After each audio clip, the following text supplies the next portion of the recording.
இயேசு உங்களை நேசிக்கிறார். இந்த நாள் வேதாகம தியானத்திற்கு உங்களை அன்புடன் அழைக்கிறேன். ஆபிரகாம் அந்த இடத்துக்கு யெகோவா ஈரே என்று பெயரிட்டான். அதனாலே கர்த்தருடைய பர்வதத்திலே பார்த்து கொள்ளப்படும் என்று இந்நாள் வரைக்கும் சொல்லப்பட்டு வருகிறது. ஆதியாகமம் 22 அதிகாரம் 14 வசனம்.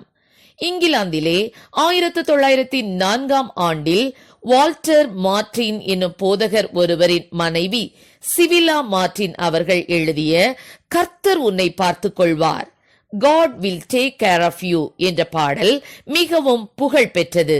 அந்த பாடலை அவர் எழுதியதன் பின்னணி மிகவும் அற்புதமானது. ஒரு நாள் வெளியூர் கூட்டம் ஒன்றில் போதகர் செய்தி கொடுக்க போக வேண்டியதாயிருந்தது. திடீரென்று அவருடைய மனைவி சிவிலா நோய்வாய்ப்பட்டார். போதகருடைய மனைவியை வைத்தியர்களிடம் காட்டிய போது அவர் மிகவும் மோசமான நிலையில் இருப்பதாக கூறினர். கூட்டத்திற்கு செல்வதா அல்லது மனைவியை பார்த்து கொண்டு வீட்டில் இருப்பதா என்று மன குழப்பத்தோடு அவர் இருந்தபோது அவரது 9 வயது மகன் அவரிடம், அப்பா, நீங்கள் தைரியமாக கூட்டத்திற்கு செல்லுங்கள், கர்த்தர் அம்மாவை கவனித்துக் கொள்வார் என்று கூறினான். இந்த வார்த்தை போதகர் வால்டர் மார்டினை மட்டுமல்ல, வியாதி படுக்கையில் இருந்த அவரது மனைவியையும் பலப்படுத்தியது. மனைவியிடம் விடை பெற்று அவர் கூட்டத்திற்கு பிரசங்கிக்க சென்றார். அவர் திரும்ப வந்தபோது அவரது மனைவி அற்புத சுகத்தை பெற்றிருந்தார்கள். அவரது மனைவி மகன் சொன்ன வார்த்தையின் அடிப்படையில் இந்த பாடலை எழுதினார். போதகர் அந்த பாடலுக்கு இசை அமைத்தார். அந்த பாடல் இன்றளவும் புகழ் பெற்று விளங்குகிறது. ஆம், என கருமையானவர்களே, அன்றொரு நாள் ஆண்டவர் ஆபிரகாமிடம், உன் புத்திரனும் உன் ஏகசுதனும் உன் நேசகுமாரனுமாகிய ஈசாக்கை நீ இப்பொழுது அழைத்து கொண்டு மோரியா தேசத்துக்கு போய் அங்கே நான் உனக்கு குறிக்கும் மலைகள் ஒன்றின் மேல் அவனை தகன பலியாக பலியிடு என்று சொன்ன போது ஆபிரகாம் மனம் கலங்கினாலும் கர்த்தர் கேட்டுவிட்டார். அவருக்கு நான் எப்படி இல்லை என்று சொல்லுவது என்று தன் மனைவியிடம் கூட சொல்லாமல் தன் மகனை கூட்டிக் கொண்டு மோரியா மலைக்கு வேலைக்காரர்களோடும் கழுதைகளோடும் சென்ற ஆபிரகாம் மலைக்கு மேலே செல்லும் போது விறகுகளையும் மற்றவைகளையும் சுமக்க வேலையாட்கள் வேண்டும். ஆனால் அவர்களை கீழே நிறுத்திவிட்டு தன் மகனை மாத்திரம் கூட்டிக் கொண்டு மேலே போகும்போது சிறிய ஈசாக்கு தன் தகப்பனிடம், இதோ நெருப்பும் கட்டையும் இருக்கிறது, தகன பலிக்கு ஆட்டுக்குட்டி எங்கே என்றான்.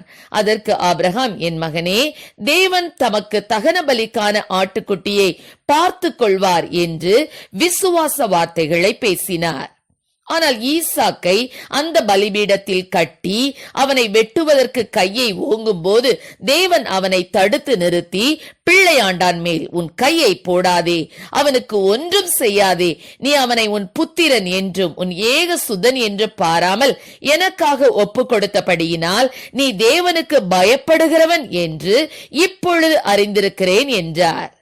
ஆபிரகாம் தன் கண்களை ஏறெடுத்து பார்க்கும்போது இதோ பின்னாக புதரிலே தன் கொம்புகள் சிக்கிக் கொண்டிருந்த ஒரு ஆட்டுக்கடாவை கண்டான். அப்பொழுது ஆபிரகாம் போய் கடாவை பிடித்து அதை தன் குமாரனுக்கு பதிலாக தகன பலியிட்டான். ஆபிரகாம் வருவதற்கு முன்பாகவே ஒரு ஆட்டுக்கடாவை அந்த இடத்தில் பலிக்காக வைத்திருந்த தேவன் எத்தனை பெரியவர்! அதனால்தான் ஆபிரகாம் அவருக்கு கர்த்தருடைய பர்வதத்திலே பார்த்து கொள்ளப்படும் என்று அர்த்தம் கொள்ளும் யெகோவா ஈரே என்ற பெயரை வைத்தார். ஆம் பிரியமானவர்களே, நான் இனி என்ன செய்ய போகிறேன், என் எதிர்காலம் என்ன ஆகும் என்று திகைத்து தவித்துக் கொண்டிருக்கிறீர்களா? நம் தேவனுக்கு யெகோவா ஈரே என்ற பெயர் உண்டு. அவர் எல்லாவற்றையும் பார்த்து கொள்வார். நாம் கலங்கி நிற்க தேவையில்லை. அந்தந்த காலங்கள் வரும்போது அவர் அருமையாக காரியங்களை வாய்க்கச் செய்வார். நம் தேவைகளை, நம் பிரச்சனைகளை, நம் அங்கலாய்ப்புகளை அவர் கவனித்துக் கொள்ளும் போது நாம் கவலைப்பட வேண்டியதில்லை. எல்லாவற்றையும் கவனித்துக் கொள்ளும் கர்த்தரிடம் நம் எதிர்காலங்களை, நம் எதிர்பார்ப்புகளை அர்ப்பணிப்போம். அவர் எல்லாவற்றையும் நன்மையாக மாற்றி ஏற்ற வேளையில் கிருபைகளை கொடுத்து நம்மை வாழ வைப்பார். கர்த்தர் தாமே நம்மை ஆசீர்வதிப்பாராக. ஆமென். ஜெபம். எங்களை அதிகமாய் நேசித்து நடத்துகிறீங்களா அன்பின் பரலோக பிதாவே, இந்த நாட்களில் கூட ஆண்டவரே மரண போராட்டத்திலே, வியாதி படுக்கையிலே ஆண்டவரே, கஷ்டங்களிலே, கடன் பிரச்சனைகளிலே ஆண்டவரே ஸ்தோத்திரப்பா, பல்வேறு விதமான போராட்டங்களை சிக்கி தவிக்கிற பிள்ளைகளுக்காக உம்முடைய சமூகத்திலே வருகிறோம் ஆண்டவரே. எகோவா ஈரே ஆகிய நீர் ஆண்டவரே எல்லாவற்றையும் பார்த்து கொள்ளுகிற தேவன் என்ற விசுவாசத்தை அந்த பிள்ளைகளுக்கு என் தேவனில் கொடுப்பீராக ஆண்டவரே. அற்புதங்களை செய்கிற தேவன் பிள்ளைகளுடைய வாழ்க்கையில் எல்லாவற்றையும் நீர் பார்த்து கொண்டு நன்மையாக மாற்றி அவர்களை வழி நடத்தும், ஆசீர்வதியும். இயேசுவின் நாமத்திலே ஜெபிக்கிறோம் நல்ல பிதாவே, ஆமென்.